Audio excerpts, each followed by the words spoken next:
Hey, Moondog here. We are at the UTG Leapers booth at SHOT Show 2024. And as you know, I'm a big fan of UTG products. They make some of the best accessories on the market for what I think really high quality for a good value. Well, today we have something a bit more than an accessory.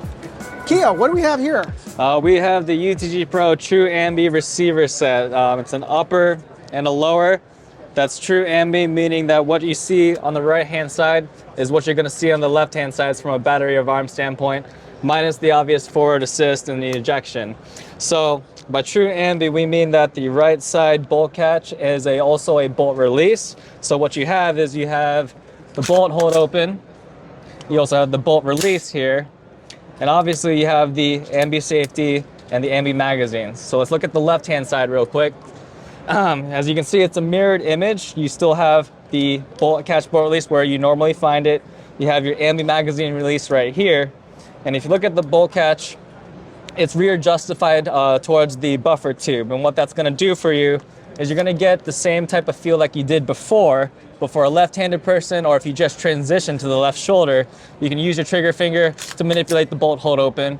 You can also use the trigger finger to drop the bolt like before. Oh, that's nice. So that is sort of very subtle muscle memory. Yeah, very cue. subtle. So the idea is it's a mirrored image, and the battery of arms is what you're used to on a standard AR forged receiver. The paddle release for the bolt catch is still a paddle, right? Yeah. On the other side, we want it to be the same as well. It's a paddle as well, not an up and down type of motion, so the muscle memory is very similar, shortening the learning curve if you're coming to a true ambi for the first time. There are some other refinements to the overall package. Some design elements were to have a shortened magwell as far as the height goes. What that does for you is you're gonna have no problem with compatibility with magazines.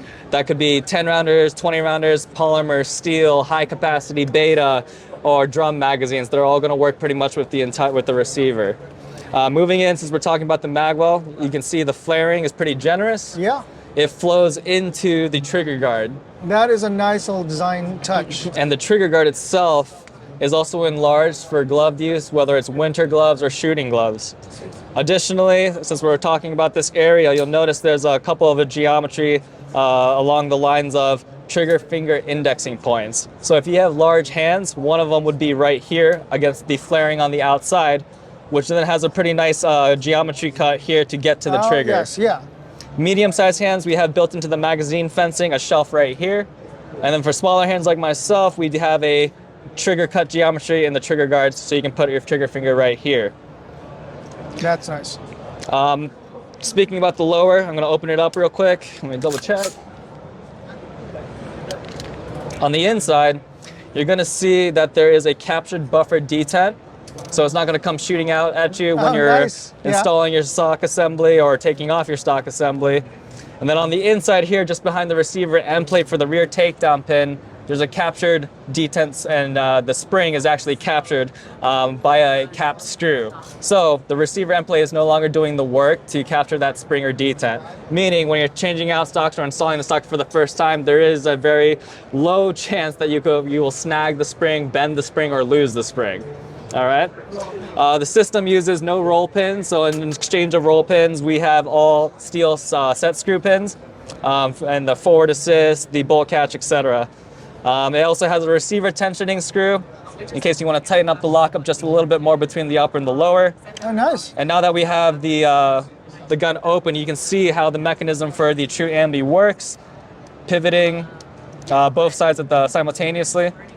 And you'll notice that the positioning is within an inch of each other. So that muscle memory comes into play here when you're transitioning to the left. It's very similar locations for the bolt catch and bolt release on both sides. Moving up to the upper has a 90-degree deflector. So that's going to help, for example, if you're shooting left-handed, the ejection pattern is going to be over this way as opposed to slightly angled back at you. So that's always a good thing. And then the top rail has an additional Picatinny slot compared to like a normal receiver.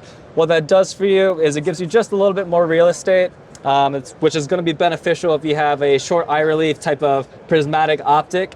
You can have that set back a little bit further, or you have more room for a magnifier. That's kind of just a small detail that we implemented because we could.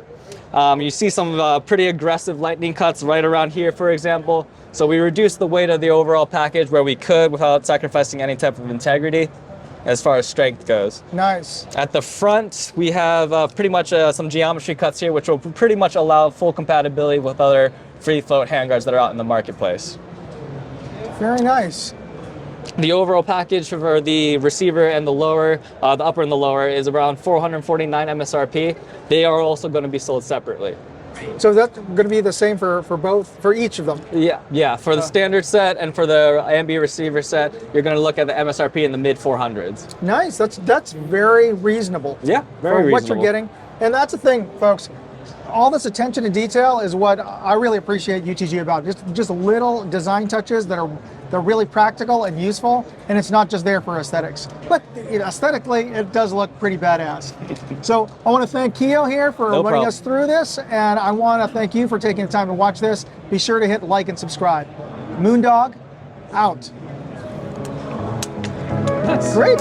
Okay, let's just... I covered a ton of stuff at SHOT Show. Leave me a comment and let me know which brand or product you'd like to see next.